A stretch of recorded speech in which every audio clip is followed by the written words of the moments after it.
Hey, it's Noah with MUSKOX here today to talk you through installing a Bobcat adapter. So this is our magnetic Bobcat control box. As you can see on the back, there are 4 magnets that attach it to your snowblower. Turn it around here. There are indicator lights here on the bottom that indicate when a function is pressed on one of your joysticks in your machine.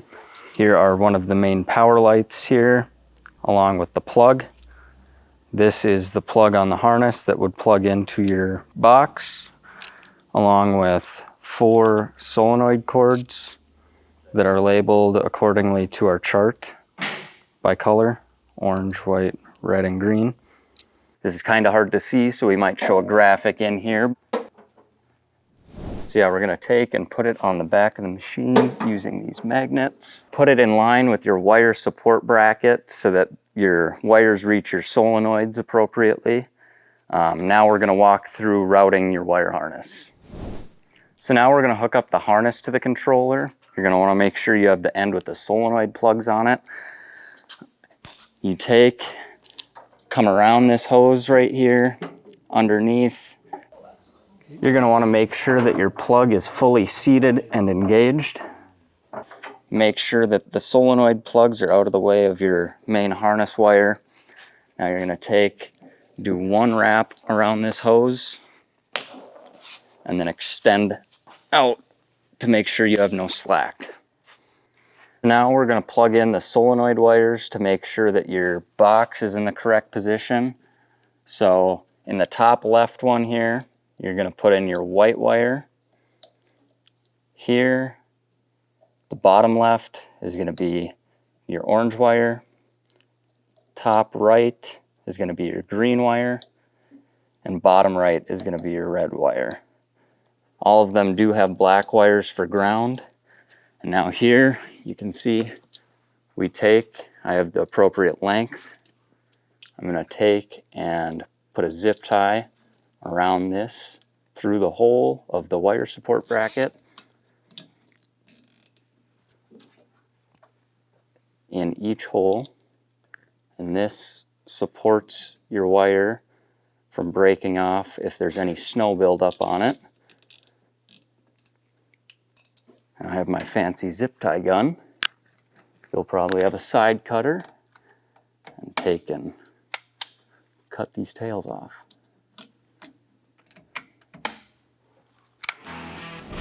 So now I'm going to walk you through how to install the hose sleeve and the hose support strap.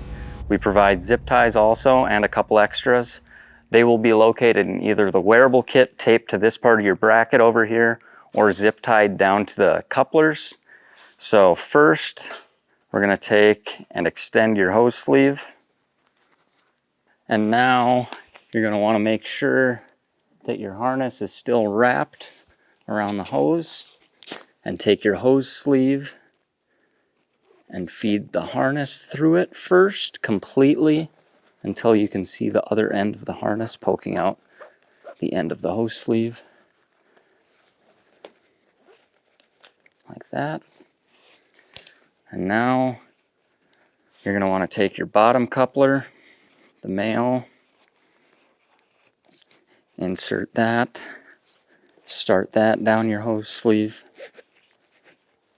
And now take your upper coupler, the female,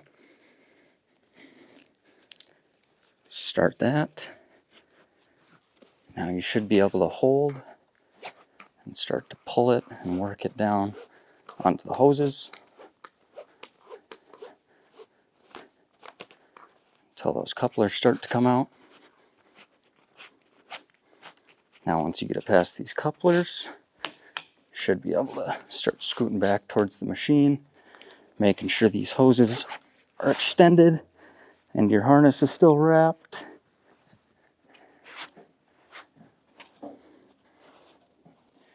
And now I step over to this side and I squeeze these 2 hoses together, keeping the bottom one on the bottom, top one on top, harness on top to make it easy to zip tie.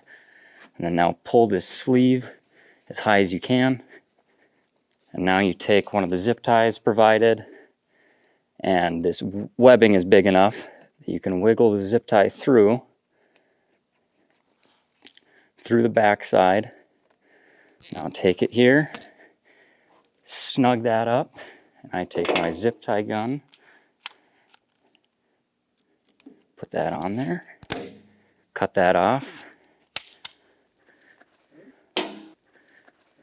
And now I come to this end, have my zip tie in hand, but first I make sure that these hoses are still aligned, and take and make sure the hose sleeve doesn't have any slack in it. And now I move the harness up on top of the top sleeve, take and wiggle the cable tie through the webbing again, about an inch from the end. Get that started, pull it tight, and I have my fancy zip tie gun here. Do that. And now that is how it should look. We're going to feed the wire harness and the hoses through the hose loop. First, you bring your harness through, and now your couplers. Try and be careful to not scratch up anything because they are metal. And now you're going to take and pull the hoses out of the hose loop. Now you bring your hoses around into a U like that. You take the end with the slit, take that over the top, take your hook underneath, feed that up through there, take and pull that through, snug it up. And now this, I take and I use my hip as my third hand, push up, hook it under, make sure it's positioned correctly, about foot and a half from the loop, and that's how you should be looking.